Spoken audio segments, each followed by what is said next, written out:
Assalamualaikum warahmatullahi wabarakatuh. Waalaikumsalam warahmatullahi wabarakatuh. Teman-teman, sekarang sore ini kita ketemu lagi masih dalam pembahasan mengenai bencana, kesiagaan kita mengenai bencana yang ada. Sore ini kita akan membahas bagaimana kita menyikapi para ahli mengenai gempa-gempa yang ada. Para ahli di bidang geologi gitu ya. Betul, di bidang bencana. Iya, kita Ya. masih bahas ini bagian kegempaan dulu yang Oke. memang sekarang bencana yang ada seperti itu gitu. Ya, para ahli geologi ya. Ya, Para Ya. ahli yang di BPPT, LIPI dan sebagai ITB, Betul. Institut Teknologi Bandung. ya, Oke, lanjut Ki. iya. Jadi nanti kita juga ada quote-nya gitu, Mike Tyson. Nanti apa itu Mike Tyson? Kita dengarkan Undun menyampaikan semuanya. Terima kasih. Oke, jadi yang pertama kita bagusnya nonton dulu nih Ki, iya. video ya.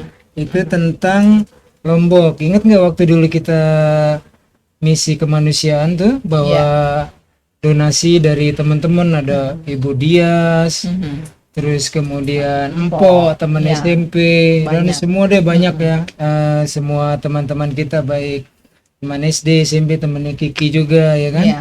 Dari SD, SMP, kuliah, teman-teman Kerja. Facebook, teman-teman kerja ya. Itu kita ke Lombok membawa suatu program yang lumayan banyak dan besar lah ya. Tapi kita lihat ini sebenarnya kejadian di Lombok itu ada orang yang membuat animasinya. Saya pinjam dulu Mas Bayu kalau nggak salah, nanti kita Bayu lihat Enkus ya. Nah, Mas Bayu pinjam dulu videonya ya untuk Iya. kepentingan edukasi. Oke, itu dari Mas Bayu Enkus ya. Di tahun 2018, jadi baru-baru kejadian itu mungkin ya, terus Iya. mereka buat animasinya. Kita ulang lagi ya. Nah, ini Pulau Lomboknya. Nanti kita post coba. Ini gempa pertama tanggal 25 Juli ya Ki ya. Iya, betul. Sedikit deformasi dan kenaikan daratan keterangannya tuh. Daratan udah mulai naik ya. Iya. Ini penyebabnya kemarin nih, sesar naik Flores Iya. ya. Fauzi hafalkan nih, Yus Jangkuk hafalkan ya. Edi Lombok Utara. Lombok Utara. Ya.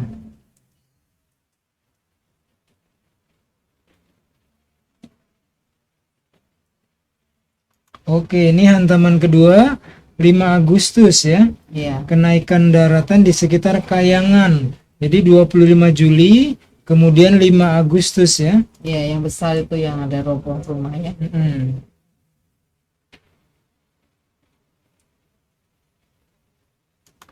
Nah, di hari yang sama ya, tanggalnya sama tuh 5 Agustus 2018, terjadi gempa lagi. Kayangan naik 25 cm ya. Iya. Oke, itu jadi kita lihat ya dalam jarak yang dekat itu saling susul menyusul ya, Juli sampai Agustus. Ini kita bahas masalah gempa buminya dulu Ki ya. Nanti Iya. bagaimana manajemen bencananya di lapangan ya menghadapi korban-korban gempa ya. Iya. Oke, sekarang kita lanjut ke video berikutnya aja Ki ya. Ya, langsung. Jadi itu tadi buat rekan-rekan ya, nggak perlu paranoid berlebihan, tapi kita wajib mengetahui ya apa yang ada, apa yang diciptakan Allah di bawah tempat kita tinggal ini gitu ya. Betul. Terus kita sekarang dengerin video berikutnya aja Ki. Ya. Itu tentang para ahli di bidang geologi, geodesi, hidrogeologi, tentang tsunami, tentang vulkanologi, dan semuanya itu ada ahli dari BPPT, LIPI, Jadi Universitas Indonesia ada, terus Institut Teknologi Bandung, UGM, dan juga Universitas Unsiah di Banda Aceh ya. Ya. Dan tentunya banyak yang nggak mungkin kita sebutkan satu persatu. Beberapa pekan terakhir, sejumlah daerah di Indonesia dilanda gempa bumi berkekuatan tinggi. Gempa bumi pertama dengan kekuatan 5,5 skala Richter dilaporkan mengguncang Sumbawa, NTB, yang getarannya juga dirasakan di Bima, Lombok hingga Bali. Setelah NTB, gempa kembali melanda Maluku Utara yang berkekuatan lebih tinggi 7,2 skala Richter. Terakhir yang masih baru banget, gempa dikabarkan mengguncang Pulau Bali dengan kekuatan magnitudo 6. Rentetan gempa ini tidak sedikit membuat publik khawatir. Soalnya akhir tahun lalu sejumlah gempa juga dilaporkan terjadi dalam waktu berdekatan. Apalagi belum lama ini Balai Penelitian dan Pengembangan Teknologi BPPT menyebut adanya potensi gempa dan tsunami dahsyat di sepanjang pantai selatan Jawa. Daerah sepanjang pesisir pantai Selat Jawa diramalkan akan dilanda gempa dan tsunami berkekuatan tinggi, meski tidak bisa dipastikan kapan terjadinya, tapi tidak ada salahnya untuk mulai waspada. Balai Penelitian dan Pengembangan Teknologi BPPT dikutip dari Kumparan, menyatakan adanya potensi bencana gempa bumi dan tsunami yang akan melanda pantai Selat Jawa, termasuk pesisir pantai Cilacap, DIY sampai Jawa Timur. Tidak main-main, katanya gempa bisa mencapai 8,8 skala Richter, sedangkan tsunami-nya sampai 20 meter. Tsunami juga akan menerjang daratan sepanjang 3-4 km. Ramalan ini kabarnya sudah masuk buku peta gempa yang diterbitkan tahun 2017. Potensi bencana ini muncul karena Pulau Jawa berada di zona megatrus, zona tumbukan antara lempeng Indo-Australia dan Eurasia. Kalau kata perekayasa BPPT Wijokongko, keberadaan megatruslah yang menimbulkan potensi bencana di Selat Jawa. Nah, Apa itu Ki, tadi disebut ya, Wijokongko. Iya. Nah, ini Mas Wijo ini pernah ketemu dan Atau malah ada ya apa namanya? riset Ya. paleo tsunami di Aceh. Beliau ini Pak Wijokongko, insinyur, maaf saya nggak begitu paham ininya Mas Wijo. Titel akademis panjenengan ya, jadi mohon maaf saya menyebutnya Mas Wijo aja. Beliau ahli Ki di bidang tsunami, salah satu jagoan Indonesia di bidang tsunami ya. Nah itu beliau bekerja di BPPT. Mas Wijo ini dulu pernah dan tuh bareng gitu dengan Profesor Katrin Moneke, Mas Wijo dari Jogja terbang ke Aceh, lalu mereka berdua sama-sama ahli nih melakukan riset paleo tsunami. Nah udah dihubungin juga, terus alhamdulillah dibalas. Mudah-mudahan suatu saat kita bisa Ngobrol ya. ngobrol ya dengan Mas Wijo ini. Oke, dilanjut dulu ya. Jadi nanti kita dengarkan dulu video ini isinya apa, nanti baru kita tanggapi isi video ini ya. Megatrus. Jadi megatrus ini adalah zona di mana lempeng Indo-Australia dan Eurasia saling bertumbukan. Masih kata Wijokongko, segmentasi panjang megatrus di Jawa ini berkisar antara 300 sampai 500 km, tergantung magnitudo yang berkolerasi dengan patahan. Tapi saat gempa tahun 2004 lalu katanya megatrus bisa mencapai 1200 km, makanya wilayah yang terdampak cukup luas. Karena jarak antara peringatan dini tsunami dengan kejadian tsunami-nya cukup singkat, maka warga yang tinggal di sekitar pantai selat sebaiknya mempersiapkan diri sedini mungkin. Pihak-pihak terkait kebencanaan biasanya akan mengeluarkan peringatan dini tsunami pertama maksimal 5 menit setelah gempa terjadi. Kalau ada potensi tsunami, maka peringatan dini kedua akan berisi estimasi waktu tiba. Selanjutnya pada peringatan dini ketiga, sudah ada data pengukur tinggi gelombang yang terdapat di beberapa pantai. Peringatan dini terakhir. Oke, ini nanti kita bahas Ki, tolong diingetin mengenai early warning system ya kepada masyarakat. 5 menit, kemudian selanjutnya, lalu selanjutnya ketiga penarikan status, misalnya diperkirakan berpotensi tsunami, lalu dinyatakan sudah tidak berbahaya misalnya. Oke, nanti tolong diingetin. Iya. Informasi berakhirnya tsunami. Karena jarak antara peringatan dini tsunami sampai tsunami betul-betul menyentuh daratan hanya berkisar kira-kira 30 menit. Maka masyarakat di pesisir pantai sebaiknya mempersiapkan diri sejak sekarang. Caranya seperti apa? Bisa dengan membekali diri dengan informasi sebanyak-banyaknya, mulai dari bagaimana cara menghadapi bencana gempa dan tsunami, sampai bagaimana mengelola bantuan-bantuan supaya lebih efektif penggunaannya. Yang penting jangan panik dan tetap waspada. Oke, itu jadi bagus tuh tadi Ki videonya ya. Saya yang pemiliknya, saya nggak terlalu cermat untuk mengcopy, insya Allah video-video berikutnya ya, tapi kami mohon izin untuk tujuan edukasi. Jadi yang pertama kita menyikapi mengingat dulu Ki yang periode part sebelumnya. Itu kan ini Indonesia nih. Ya, pelatnya kita termasuk pelat benua. Euro Asia, ya kan. Lalu di sisi baratnya, barat selatan di pesisir Pulau Sumatera itu kita masuknya berdempetan dengan pelat laut ya, lempeng samudra Iya. yang bernama Indo-Australia. Lalu di bagian sisi timur itu kita berdempetan lagi dengan lempeng samudra yang bernama lempeng Pasifik ya. Jadi lempeng Pasifik, lempeng Indo-Australia, kita Indo-Asia. benuanya. Nah, di sini yang tadi diceritakan oleh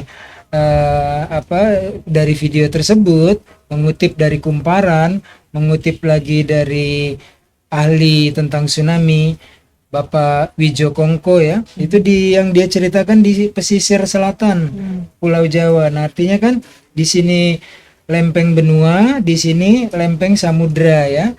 Ini juga sama ini di sepanjang pesisir barat Pulau Sumatera, lalu terus ke bawah atau ke selatan di selatan pesisir selatan Pulau Jawa. Iya. Ini bisa terjadi megatrust ya. Iya. Megatrust itu sebuah tenaga energi yang dirilis Pelepasan hasil energi yang dari besar. tumbukannya benua lempeng samudra dengan lempeng benua.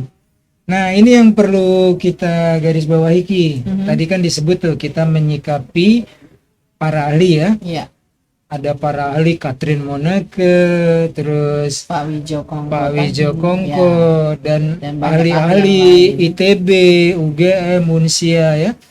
Jadi kita nggak boleh ya tanpa hormat kepada mereka, apalagi memiliki pikiran yang negatif atau kotor. Mereka itu bukan dukun, mereka bukan meramal, tetapi mereka memprediksi dengan apa? Dengan keilmuan, dengan alat, dengan catatan-catatan. Nah, jadi setiap mereka melakukan prediksi itu mereka bukan untuk menakut-nakuti, tetapi lebih kepada kita bersiaga. Iya, Mereka meningkatkan ya, kewaspadaan. sebab kan yang pertama itu gempa bisa diprediksi nggak? Ingat nggak part Iya. yang lalu? Bisa kan? Bisa. Yang tidak bisa apanya? Kapan, di Kapan? mana, dan berapa besar. Betul. Nah, jadi seperti Kiki bilang tuh teman-teman ya, gempa bisa diprediksi oleh para ahli ya. Kalau yang nggak ahli namanya dukun itu, ngarang-ngarang Enggak, dia. karena prediksinya itu berdasarkan sejarah. Prediksinya Iya. berdasarkan sejarah, ilmu pengetahuan, dan juga alat bukti ya. Mereka mencari jejak-jejak tsunami di garis-garis pantai, tsunami purba itu. Jadi para ahli ataupun alat sampai sekarang belum ada yang bisa menentukan kapan, di mana, dan berapa besarnya gitu ya. Jadi kalau mereka mengatakan bahwa ini ada palung laut yang berbahaya, ada lempeng bertumbukan yang berbahaya, ada sesar patahan di daratan yang berbahaya, itu mereka nggak main-main. Iya. Mereka jagoan di bidangnya. Kita tinggal meminta pendapat mereka apa yang harus dilakukan gitu. Ya. Nah, jadi mereka yang perlu kita cermati adalah tidak bisa memastikan tiga hal tersebut, tapi fakta bahwa hal-hal tersebut ada di bawah kita itu adalah benar ya. Mereka juga bukan tujuannya untuk menakut-nakuti masyarakat, tetapi kalau tidak diberitahu kita nggak akan pernah tahu gitu. Iya.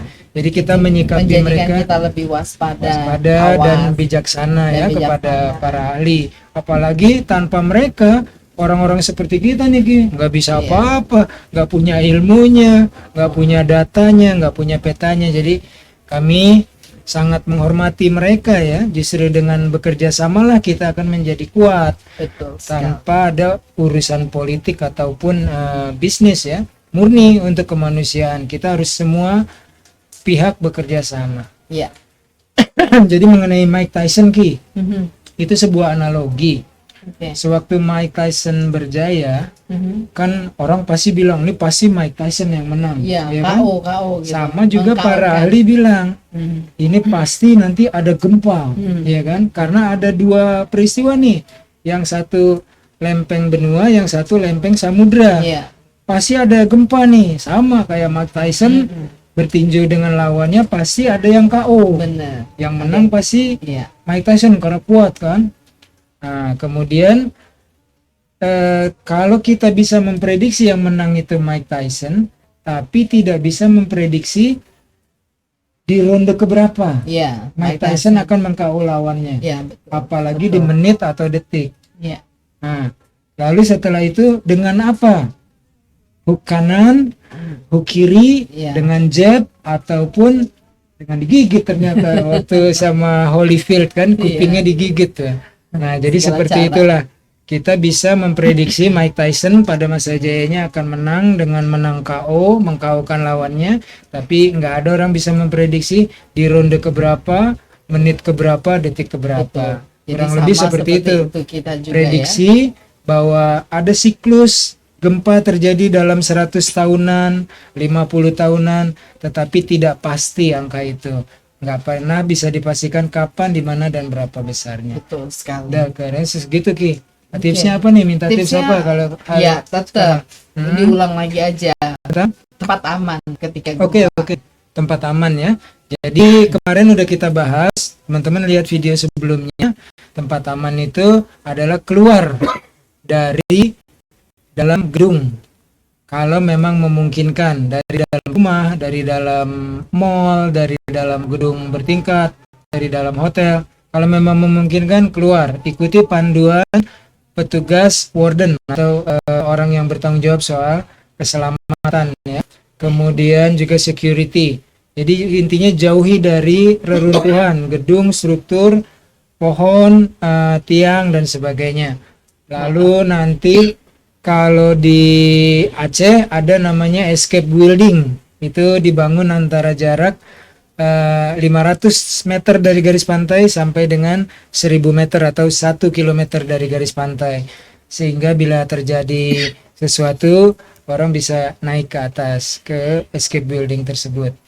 Nah, jadi saya rasa begitu aja. Nanti di video-video berikutnya akan kita lihat kekuatan apa yang paling besar untuk kita bisa menyelamatkan diri dengan tenang dan pasrah. Saya rasa gitu dulu ya. Kiki lagi batuk, mungkin bagusnya saya aja yang nutup